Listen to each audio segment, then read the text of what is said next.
Since 2012, no quarterback in college football has thrown more touchdowns than Rakeem Cato. You may not know his name, but here are some players that you probably have heard of. Willis McGahee, Antonio Brown, T.Y. Hilton, Teddy Bridgewater. All college standouts, NFL talents. And they all grew up in the same Miami neighborhood where Cato is from. He is the first from his family to go to college, and just like the players who came before him, Cato hopes his difficult journey from Miami to Marshall can lead to bigger and better things for him and those that he hopes to inspire.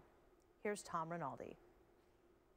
Well, we are closing in on October baseball. Still plenty to be decided, though, in the last 9 days of the season. Manny Acta joining us now on Sportscenter. Tigers closing in on the AL Central. Royals gunning for one of those wild card spots. And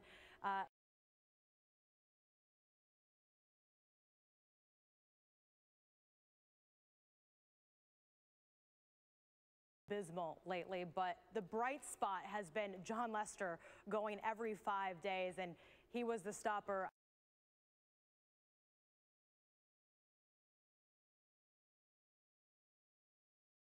Thank you, Bob. You've heard plenty of fiery reaction, much more on Roger Goodell's press conference ahead here on SportsCenter, including Keith Olbermann's take on what he thought.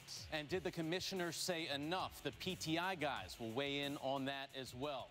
First time in nearly 2 decades, we are treated to a Super Bowl rematch in the regular season. Denver at Seattle this Sunday. Redemption on one side and respect on the other. And that respect side did not include one Peyton Manning, and that means Mr. Preparation is going to be ready to go. He scoffs, though, at the mention of motivation. We're going to have much more on exactly what you need to know from what Roger Goodell said earlier today. But we are also going to take you out to the college football field. Tallahassee, Florida State, hosting Clemson. We'll go to our college game day crew when we come back. Unless you just landed on this planet, the marquee game, you already know this, right? Super Bowl rematch, of course. Broncos traveling to Seattle to face the Seahawks. With me to break it down and talk about it, Field Yates, Teddy Bruschi, Mark Schlereth.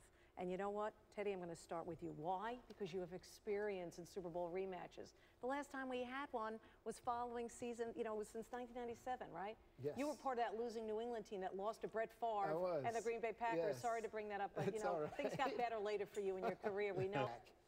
That's all you can think about. If you know that you can't get it back. They won the championship. You can't, we're going to beat them now, and all of a sudden you're going to get a Super Bowl ring or something like that. But if there's anything that can make you feel better about losing that here and really listen deeply to Teddy when he talks about losing Super Bowls, because I have no idea. Yeah, okay.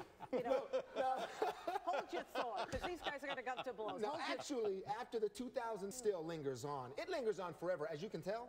Right here with me. It hurts. It still lingers. It hurts. Yes. All right, Field, let's talk about this Broncos team. I mean, it's not the same Broncos team. Yeah, there's Peyton Manning. Sure. But there are some other guys there that weren't there for the Super Bowl. How has the team changed? I mean, certainly some of the key figures are still there. Peyton Manning, Broncos on offense and defense right now. So this is going to look similar in some ways because, of course, the key players involved. But it's a very different mix for the Broncos. And also, one of the big things, it was just one player, Emmanuel Sanders in, Eric Decker out. But I know that offensively, Denver feels like they're more capable now to get off that. And you just can't tell me you're going to be tougher and walk out and be tougher. You got to show me. They haven't shown me. They haven't shown me the first 2 weeks. I think Seattle wins this game. Can't turn on a switch. Mark, Teddy, Field, thanks. We can't wait for the game. I know you can't either.